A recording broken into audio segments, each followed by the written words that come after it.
Welcome back to the Soul Synergy Network podcast. I'm your host, Dr. Irma Elisheva Diaz. Today, we're entering a quiet, sacred conversation, one that many people live every day but rarely have words for. We're talking about the soul after trauma. Not just what trauma does to the body, not just what it does to the mind, but what it does to the inner life, to identity, to meaning, to how we experience ourselves and the world. Trauma doesn't just hurt us, it changes us. And often, after trauma, people find themselves asking, why don't I feel like the same person anymore? Will I ever feel whole again? Who am I now? If those questions live in you, you're not alone. Trauma, it does not leave the soul untouched. It can't. Trauma is not just a memory of something that happened. It's an experience that organizes the inner world. After trauma, people often notice a loss of trust, for example. A loss of trust in others, or a loss of trust in life itself, or maybe even in themselves. They might notice a heightened sense of danger, like they're always sensing impending danger, or they're always aware of something like that, after a traumatic experience, or emotional numbness. They may feel emotional numb, which is kind of like protecting themselves, or they might feel the other way, overwhelmed, right? A feeling of being disconnected from who they used to be can happen with trauma. And it's not weakness, it is adaptation. The soul, like the body, adapts to survive. We were created that way. And survival often requires change. So let's go back and let's ask ourselves why. Let's go back to who you were and why that doesn't work when there's trauma. One of the most painful misunderstandings after trauma is the pressure to go back to normal. One of the other things that I do and that I've done is I've been privileged to be invited to be a panelist for the House of Representatives and training staff, if you will, on how to deal with irate callers, for example. Callers that threaten your life, callers that do all this stuff, and what I try to convey to them is that this impacts your physical being, it impacts the way you're thinking. And for you to think that you're going to hang up that phone or close that door of the office and go back to normal immediately is unrealistic, right? Because of the things that you just experienced and went through. The fear you might have felt, the trembling inside, all of that can impact you. And for you to think you're going to go back to it or to try to force yourself, and that's what happens. You're working, you're in the middle of a workday, and something happens. You get an irate caller, and the caller says some horrible things, and then you hang up the phone, and you think you're going to go back to your computer and back to the letter that you were creating or dictating or whatever it was you were doing. It's just unrealistic. Trauma does not pause in your life. What it does is it redirects it. So when you're feeling that, it impacts you. Trying to become who you were before the trauma, it can feel impossible because your nervous system has learned new rules from that trauma. Your sense of safety has changed, or the way that you have felt because of it. Depending on what you've gone through, this can happen. Your priorities, for example, can all of a sudden shift from where they were before that experience, before you had those feelings, before you felt that fear. Your inner compass has recalibrated. Is it normal? Yeah, it is. This doesn't mean you're broken. It means you're becoming someone new because of it, right? This grief of the self you lost can be overwhelming. And that's where grief comes in. When something happens in our life and it makes us a certain way, it makes us think a certain way, it makes us, it brings us to a certain place in our life of who we are, we grieve who we were before that happened. Like, who was I before that happened in my life, before that happened to my loved one? And all of a sudden, that's a layer of grief. You start grieving the loss of yourself, who you were before that happened. There is often this unspoken grief after trauma, and it is the former self. It is missing who you were.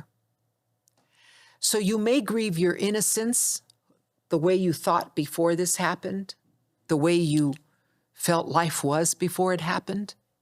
It happens to a lot of children that have gone through abuse. It may be that you're grieving your sense of ease. Life was easy before because you weren't on pins and needles. You weren't, always thinking about what could happen.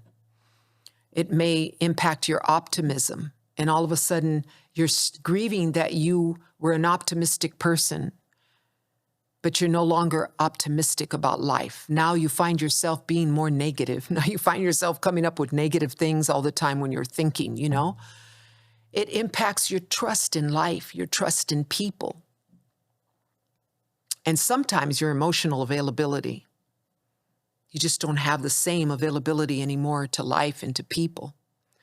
And that grief is very, very real. And it deserves recognition.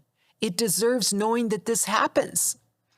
Trauma survivors are often told to be strong or to move forward, but rarely are they given the space, unless, of course, they're seeing someone professional, to mourn who they used to be before that happened, because it changes you. Healing only begins when we allow that grief to be named. You got to name it. You got to say, I am grieving the person I used to be. I am no longer that person because of what I went through, because of what I experienced, because of what I felt when it happened, because I couldn't control it. I'm no longer the same, right? So let's look at how trauma reshapes this inner life. After trauma, the inner world often becomes quieter, but heavier, weighty, right? It's weighty, it's heavier. It brings us to a place where we're more cautious. It can bring us to a place where we're more discerning. We're discerning. We're always, we're trying to assess situations, assess things. Why did somebody say that? It brings us to a place where we're more sensitive to suffering, to being in that place. And some people become deeply, deeply compassionate. That's not necessarily bad, but sometimes you carry other people's hurt just like as if it was them. Others become more withdrawn, for example. You can become more withdrawn when you go through a traumatic situation. Some may feel spiritually disconnected. And that's awful if you're a person of faith. You don't want to feel spiritually disconnected, or if you're a spiritual person, right? Others feel spiritually awakened in ways they didn't expect. All of a sudden, they're very aware that there is a higher power, right? They're very aware that there's a spiritual realm there. There's no single outcome to what we go through. Trauma does not create one kind of person. It creates many possible versions of becoming. And so the soul responds to these things. Remember, the soul is the spiritual part of who you are. And if you don't believe you have a soul, I'm not imposing it on you, but I'm giving it to you for food for thought. And if you believe you have a soul, then it's easy for you to capture this. But either way, it's food for thought. The soul's response is always protection before expansion. Here's the truth about it. Before the soul can open up again, it has to feel safe. And this is why healing is often slow. Why joy may return in whispers instead of all of a sudden. Why trust rebuilds gradually. Why wholeness is reclaimed in layers, not all of a sudden, right? It sometimes can take a while, before you can reclaim wholeness. And still, because of the traumatic experience, you may feel like you're a little different now. You're not the same as you were. I've talked to women, for example, that have been raped. And after that trauma, they are no longer the way they were before, and they are now grieving who they lost because of that. There's a grieving process. They lost the person they were. They're no longer feeling the way that they used to feel about life. And it's sad. But the soul does not rush recovery. It moves at the pace of safety. Always remember that. And remember, that's a spiritual part of who you are. It's a part we need, and I believe that with all my heart. So reclaiming wholeness does not mean erasing trauma, because it can't. You're only human. So you're not going for wholeness because you want to erase what you went through. You can't erase it. Wholeness after trauma is not about forgetting. It's about minimizing the impact, learning, better said, to minimize the impact. It's not about pretending. It's different than that. Wholeness after trauma means integrating what happened into your life in a healthy way, honoring the survival that carried you through and got you where you are today, allowing new meaning to emerge because of what you went through, or living fully with what you have endured. You're not meant to be perfect. You're not meant to become untouched. You're meant to become integrated into life and to fulfill purpose, to fulfill who you are as a human being, the people that you cross paths with, the gifts and talents that you have been given. It's all about fulfillment, right? And it's all about integrating the things we learn in life, integrating them into who we are as human beings. To be expected to forget certain things? No. No. But to be expected to heal, to navigate, to integrate, and to learn what we can from every chapter in our life. Yes. So let's look at signs of soul healing after trauma. Immediately when you talk about the soul, people think you're talking about religion. I'm not talking about religion. I'm talking about spirituality. I'm talking about that component of who we are as human beings, that component that feels spiritual things, that has the ability to do that. If you were just a shell of a human being, you wouldn't be able to feel these things. So let's look at these signs of soul healing after trauma. Healing doesn't always feel like happiness. It doesn't. It doesn't come all at once like a big happy wave, where all of a sudden you just feel happy. Often it looks like increased self-awareness. All of a sudden you're more aware of yourself. You're more aware of who you have become because of what you went through. And you're helping others in your family. You're helping others that you cross paths with because of what you went through. It looks like maybe you have stronger boundaries because of what you went through. All of a sudden there's a fence, not a wall, just a fence. You now know the meaning of boundaries. You now talk a lot about, having them. You don't say yes to everything. You ponder things before you decide to do them. It may even give you deeper discernment. All of a sudden, you're more intuitive than you were before. You may find yourself with a quieter nervous system. You may have moments of peace that last longer because you're contemplating life. You may now have the ability to feel without being overwhelmed because you learned to do that and to balance what you've gone through. Healing is not dramatic. It's subtle and it's real steady.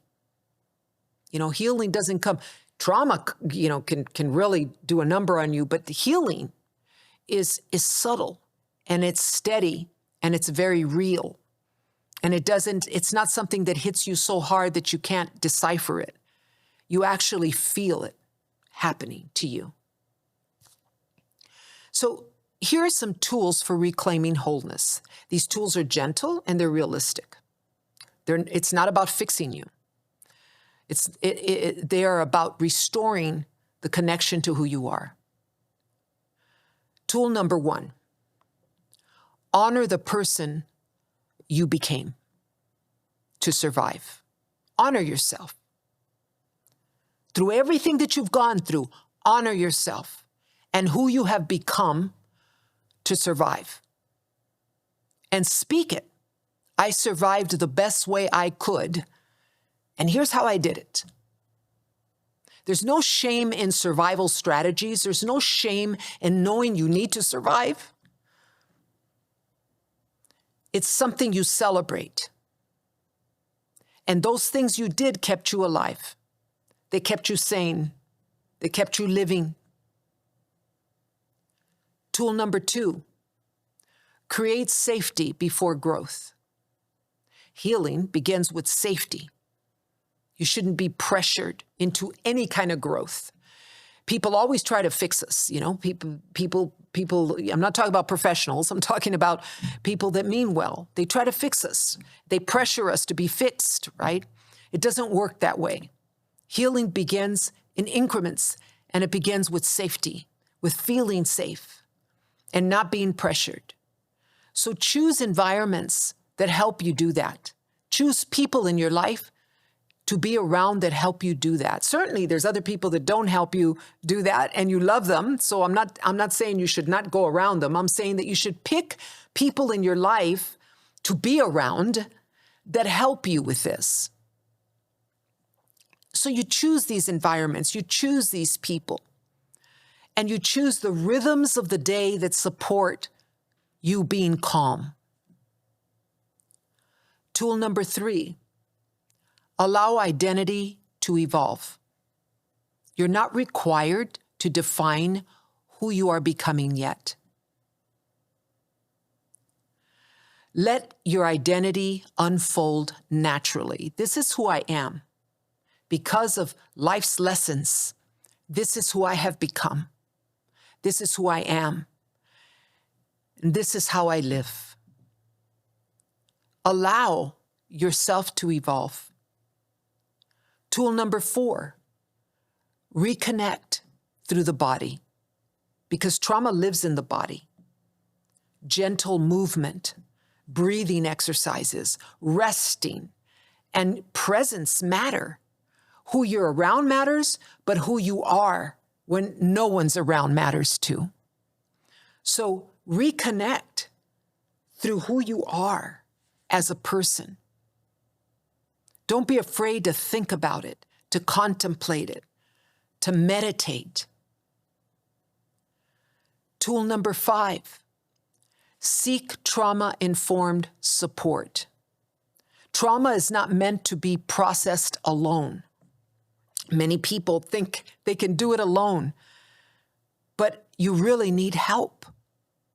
It doesn't mean you're broken or something's wrong with you or you're never going to be normal again. It means you're normal. That's what it means. You may need a therapist, a counselor, a chaplain. You may need a support group that can help hold what feels heavy.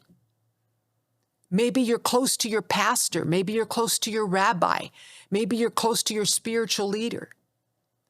Seeking help is not a failure of resilience. It is an act of wisdom. These things, these tools, they might seem so simple, so elementary, but they're so key for healing. So a word from the heart.